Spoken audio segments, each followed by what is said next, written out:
So mga guys, ang sarap po ng kanyang pamamasyal mga guys, ang ibon po mga guys, no. Hindi naman po siya lumilipad po mga guys, at siya po ay simpleng palakad-lakad lang po mga guys sa init po mga guys, no. Ayan po, at pwede nga po siyang malapitan po mga guys ang ibon na ito mga guys, no.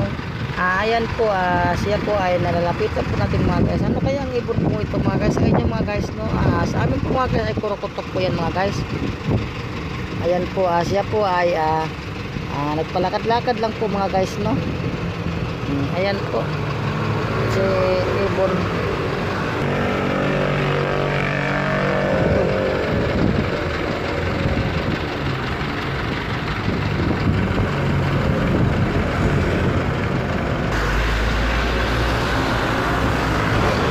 So ayan po mga guys, at tayo po nga ay bumaba po sa ating sasakyan po mga guys, no.